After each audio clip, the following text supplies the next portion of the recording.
We at the Everything Red Deer podcast acknowledge that it is recorded on Treaty 6 and Treaty 7 land, as well as on a historic gathering place of the Métis. We thank the elders and knowledge keepers who remain with us today and those who've gone before us.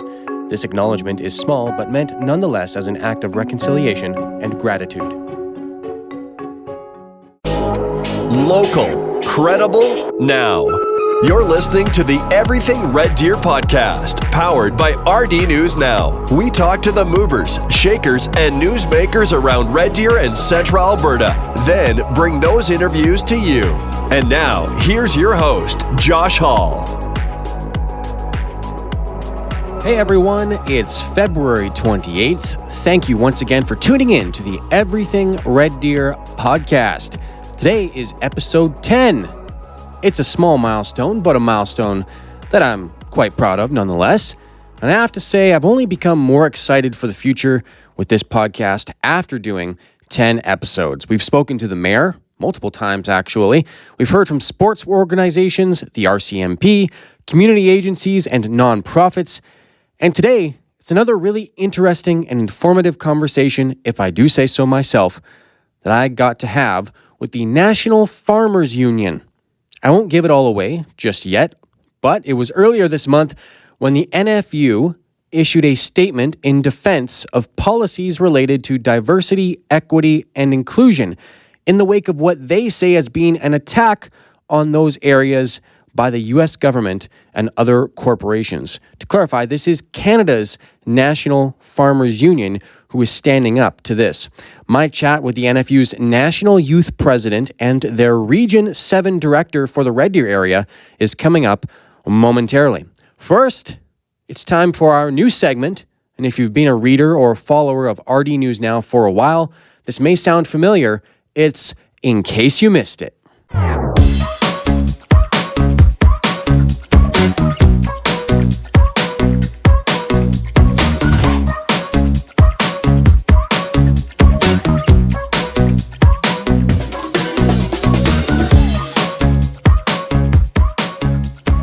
Here's what you may have missed on rdnewsnow.com this week. Our top story of the week was the media tour of the new $191 million Red Deer Justice Center, which opens March 3rd. Aesthetically, the building is a thing of beauty, and officials say that with its 12 courtrooms of varying purposes, it will provide a more efficient path to justice in central Alberta. Elsewhere, the provincial Golden Gloves Youth Boxing Competition is coming up this April in Lacombe, April 26th and 27th.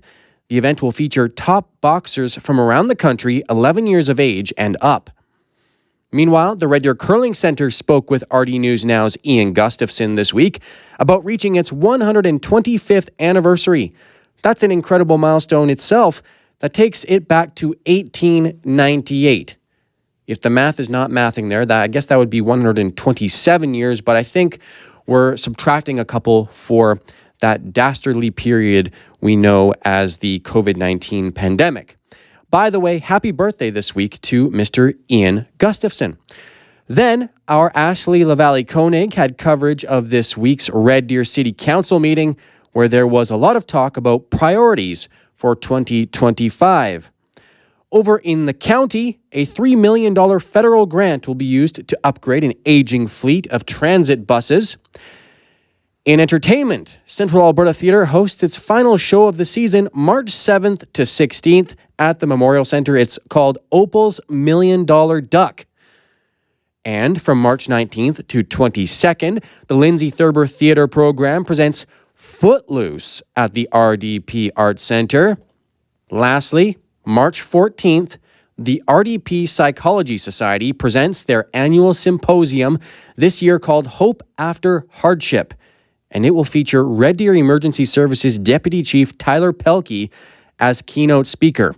If you don't know Tyler's story, well, you're in for a hell of a read. In late 2023, we covered his story following the making of a documentary that year. If you search RD News Now Tyler Pelkey, that's Pelke, it should come up for you on Google. Finally, don't forget that the Red Deer Rebels have just 12 games left on the 2024-25 schedule, and it's looking like they're going to miss the playoffs, unfortunately, but there's still pride on the line, so it should be exciting hockey. They're at it tonight, February 28th. In Game 4 of 8 straight at home, puck drop is at 7 against Calgary.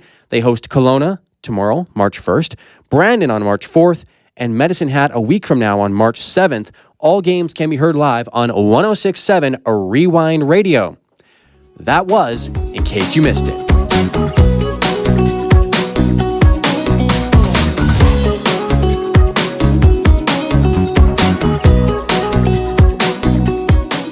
Alrighty then, let's get to our feature presentation with the National Farmers Union.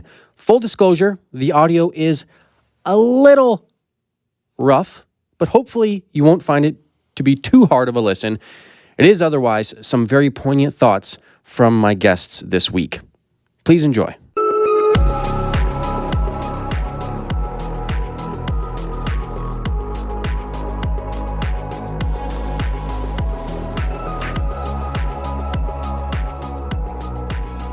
It's a pleasure to have joined the Everything Red Deer podcast now, Glenn Norman. He is the Regional Coordinator for Region 7 at the National Farmers Union, as well as Adama Bundu, who is the National Youth President with the NFU, and they both are out of Alberta and have ties to Central Alberta here. First of all, thank you, Adama and Glenn, for joining the podcast today. Thank you so much for having us. So the reason we have you on the podcast today is because the NFU issued a statement earlier this month, as I alluded to, calling out actions by the U.S. government and certain large corporations for attacking policies related to DEI. The NFU says it strongly supports DEI and will continue to uphold its own policies, quote, as a way to provide a measure of redress for Black, Indigenous, people of color, women, LGBTQ2+, and gender diverse people, and people with disabilities who face barriers caused by historical and structural inequality. So that's what we're going to get into in just a sec, but I wanted to invite the both of you now to tell listeners a little bit about yourself, what your farming operation is all about, and how you got involved with the National Farmers Union. I'm a 69-year-old farmer who lives in the Bowden area, and I started farming in about 1984 on a mixed farm with beef, grain, and ran a feedlot as well at the time. So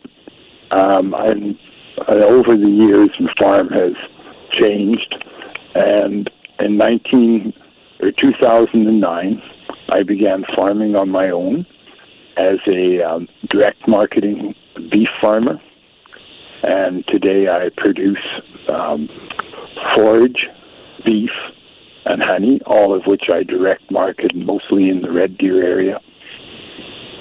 And how I got into the National Farmers Union is I went to a meeting and said something. So it was a group that I had always supported.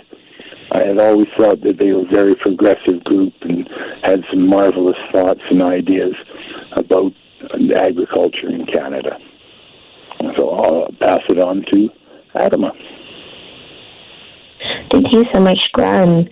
Yeah, so my relationship to farming and myself, I came to Canada with my family as refugees in the early 2000s.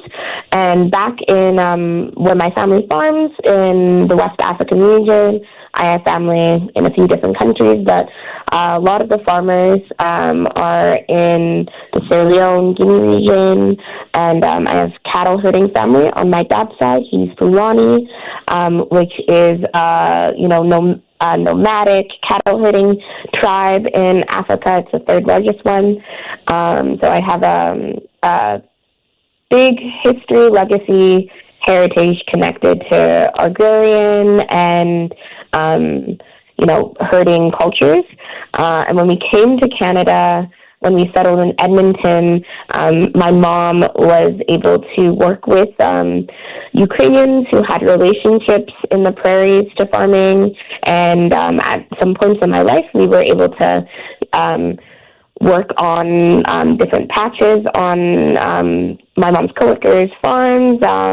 I was really loved agriculture. I volunteered with the urban farm here in Edmonton. And what has more recently connected me to the NFU is I've done farm working at farms in the Edmonton area. And when I was a farm worker, one of my coworkers actually was connected to the NFU already. And 3 years ago, the NFU created a farm worker membership. And it was through this farm worker membership, which I would argue is kind of in itself something that kind of looks towards equity, expands and understands that farming isn't just like owners or operators, but it's also the workers on those farms. So because of this farm worker membership, I was able to join the union, which I'm really grateful for, because now I think having an agricultural organization that is acknowledging labor and the different ways labor engages with the agricultural industry, I'm now working towards building a farm worker cooperative. So I'm really grateful to be able to even be able to move up in the union to become the union national youth president. And that all of it is based in really direct membership democratic processes. So that's something I've always really loved about the National Farmers Union, is that it is a direct membership democratic organization. So everyone involved, even me becoming the youth president, it was all voted in. It was all through democratic engagement all the way from top to bottom. So I'm really happy for the place I am in my farming career and in the work I'm doing with the National Farmers Union. So the statement from the NFU came out a couple weeks ago, but the attacks from the U.S. government have continued on a number of things, a number of fronts. There's been tariffs, and then lots of talk about conflicts going on around the world. But we're talking about here diversity, equity, and inclusion. So I would put this to the both of you. What is the worst part of what's happened south of the border in terms of these attacks on DEI? Well, in my opinion, I think what the worst part is that these attacks on DEI isn't just about DEI. It's a very insidious front. They're scapegoating DEI initiatives to actually embolden and enable and push the rise of like the far right and the consolidation of people who have felt spurned or feel a very reactionary antagonism towards concepts like DEI to further divide people. And so really this attack on DEI has been giving license to America to fuel already, sadly, a lot of these ideas of what America itself was built on, right? Like this idea of like white settler colonial like haven, and it's working to censor that again. And in other words, just making race, ethnicity, gender, religion, all of the things that could fit under the banner of DEI something to divide people on. There's a lot of things going on there that are, you're Canadian, you don't have to think very hard about what you're hearing. It almost seems to me like it's 1933 Germany again. Glenn, I wanted to ask you, what is the link, if you could elaborate, between Canadian farming, DEI, and American attacks on DEI? What's the connection there? I think we have a changing face of farming. All the farmers aren't people from Europe anymore. And when you have anything, first of all, let's call it what it is. It isn't DEI. It's diversity, equity, and inclusion. That's the great enemy of our current neighbor to the south. And if you think about it in those three words, You want people who represent those around you. And whether you're farming or not, just think about these farmers are changing. We have farmers, quite a few actually in the Calgary area, from Syria, who are actually renting land and growing vegetables or growing garlic, and they're farming just as they have farmed before. The link is when you start spreading misinformation and pretend that diversity, equity, and inclusion are some great enemy of people, it causes another effect with other people. You know, that companies will look at this and say, well, we used to have a policy where we hired people that were more representative of the population. Well, we don't have to have that anymore. So people who are marginalized in the first place don't ever get a chance at the job. I do really appreciate your point, Glenn, about saying the three letters, saying the actual words out loud: diversity, equity, and inclusion. It does pack a little bit or a lot more of a punch when you actually say the entire word, and makes it a little bit more unbelievable that it's such a point of contention for certain folks. Do you think that farming and DEI are talked about enough in the same sentence? I sadly don't think so at all, right? When we talk about diversity, equity, inclusion, we could even talk about the history of the farming industry in Canada itself, right? Or even we could talk about Alberta, you know, this being February, Black History Month. We understand that Alberta also had Black settler communities, you know, in Brenton, Amber Valley, a bunch of other settlements in the region. Their relationship with farming, I think, has a specific historical and racial characteristic, as well as with other Indigenous farmers or Indigenous community members who had agrarian relationships with the land, or especially who were stewards and facilitated food for us throughout the country, right? I think DEI, when we talk about diversity, equity, inclusion, has a huge role in the farming industry and in Canada's agricultural history, right? And these same communities that have faced different barriers, historical violence, or pushed out of farming, or things like that, they still face those same challenges, especially when we look at financial institutions. What banks would be giving grants, or not just grants, be giving loans to, access to grants, access to, again, the historical wealth of early settler families to now, right?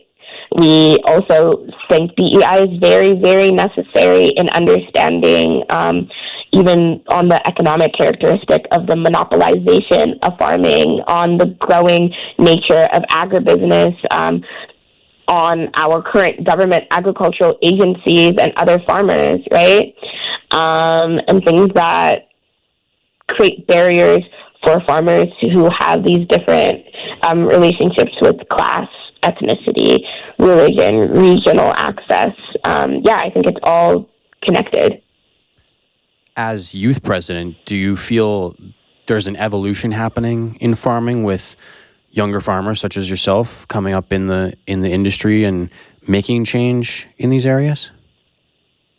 I don't know if I would say evolution, because I think I don't know if it's actually a positive change we're seeing. I think we're seeing, sadly, a good 75% of farmers across the country do not have succession plans.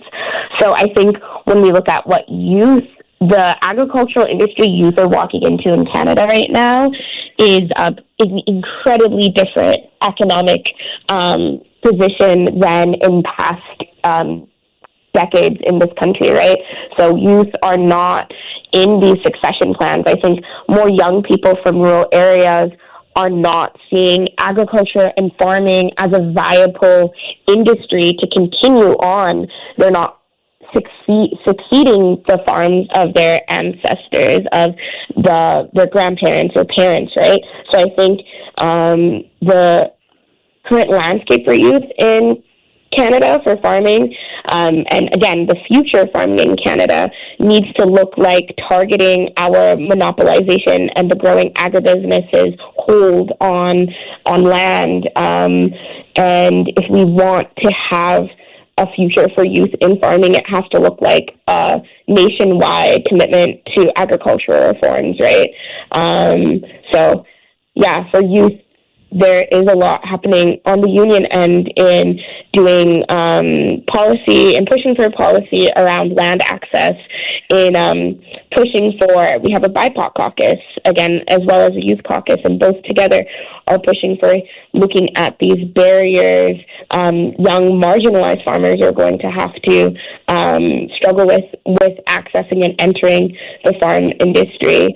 And again, when we look at the future and youth, we also need to look at how our agricultural industry incredibly depends on migrant labor, right? So those are all the things we are going to have to contend with for the future of farming.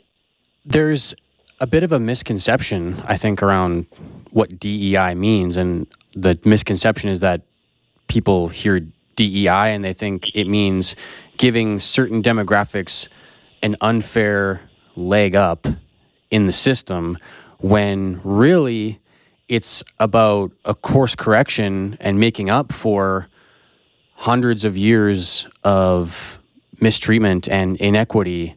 I definitely think that, again, the way these politicians are positioning DEI is not honest to the history of, I guess, why it has been taken up, even though, in my opinion, I don't think DEI fully would course correct everything, but I think it's something that is a solution given to people in the meantime. I think we need to see instead DEI not being something that unfairly gives people a leg up, but I think it will open up conversations to people to say, like, what were barriers different communities face, and how are we being divided instead of unifying? Because, like Glenn said, farmers feed all people. So if we want a future for farming, we need all people to be able to have access to entering the agricultural industry domestically, if that is what they so choose. Right, and we can talk about DEI, but that probably, at best, scratches the surface in terms of something like reparations. And if anybody's listening and you haven't heard the Big Payback podcast, check that out. Really informative. Again, we're talking with Adama Bundu and Glenn Norman of the National Farmers Union. I wanted to ask, what is the NFU encouraging its members to do on its farms here in Canada as far as diversity, equity, and inclusion? Yeah, so when it comes to the NFU, I was saying it earlier when I was introducing myself, but the NFU is an inclusive organization, both in its staffing and its membership. Our policy comes directly from our membership as, again, a democratic organization, and it is approved by that same membership each year at our different levels. At the local level, so locals will democratically convene at the local conventions to push forward policy. At the regional level, so like you were mentioning before, we are in Region 7, which includes Alberta and Northwest Territories, and at the national level. So policy goes through at each of these levels. So when we talk about what it encourages, that policy made up directly of people from these diverse communities is directly made by and then enacted by that same membership. So among our farm members, we highly encourage integration and being active in these processes, which are very necessary since they are the ones that are what directs our organization. So when you talk about what we encourage our farmers as ourselves to do in our area, it is always, what we encourage is always made up by us as members. So I think it is truly a process of encouragement that is active, not passive. And so I think it shows that hierarchy isn't inherently evil if hierarchy is actually made up of and directed by the people engaged in it, right? So I think, it takes encouragement to another level. And what are some of the things that the both of you are doing on your farms for as far as diversity, equity, and inclusion? And I understand that the two of you will be collaborating on something in the near future. Well, I'm a farmer. I've been a farmer for years. I don't crop land. I rent my crop land out. So when it's rotated out of forage, it goes into crop, and I rent it out to one of my neighbors.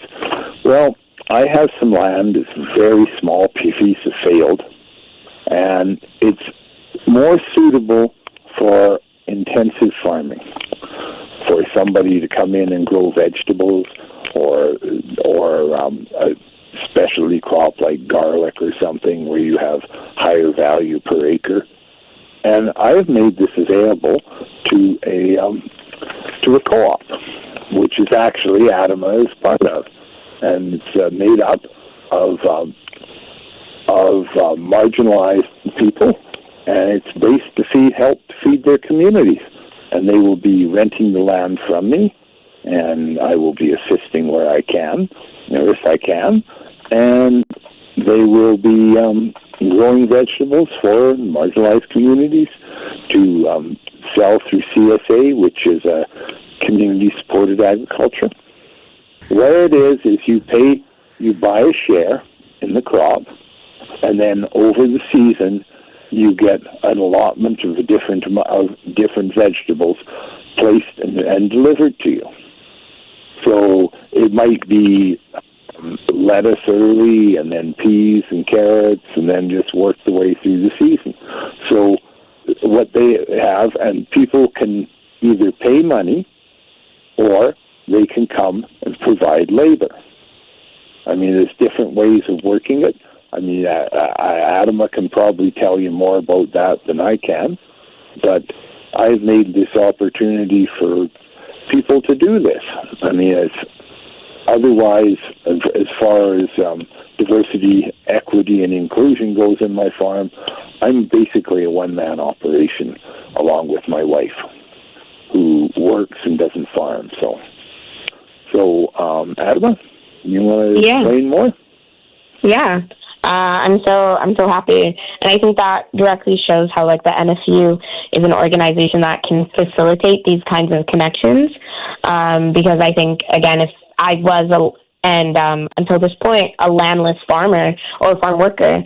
So when you are a farm worker, when you're landless, when you are just working on other people's farms, and that is, again, a position in agriculture that is usually, I think the most amount is being taken up by migrant labor, but for domestic farm workers, which I'm really grateful that being a part of the NFU was an opportunity to meet someone like Glenn, to have a trusted person to rent land from. I think that's another issue a lot of landless farm workers or people who want to get into farming are struggling with, is being able to find accessible land leases, to be able to trust the person you're leasing from to not just allow you to come clear that land, rent it out for a season, and then they will take all that labor you put into that and go rent it for a higher price to somebody else. And I think that's something that's definitely happening across the country that people are struggling with as well. So it really is an equitable initiative for Glenn to support a growing cooperative, a farm worker-led cooperative to farm domestically, to farm in central Alberta, to be able to, again, participate in adding to locally grown CSAs to support, again, community-driven agriculture.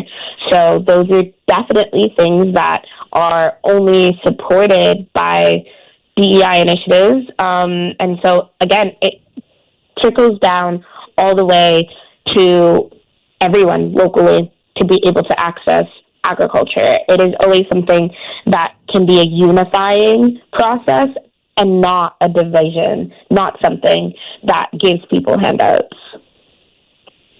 Well, I think I'd like to add something, if I may. Absolutely. That is the world needs more farmers, not less. You know, we can all be just big, giant export farms, but then we end up relying on another nation to provide our food, which is exactly what we're seeing now. The tariffs are going to hurt us. And having more farmers, that means that we can have vegetables. We can have food that otherwise comes from the States. I wanted to maybe close out our conversation with a question for Adama. Adama, I know that you wanted to talk a little bit about the timeliness, partially, of this statement from the NFU coming out during Black History Month. What does that mean to you? Yeah. I think I said this earlier in the podcast.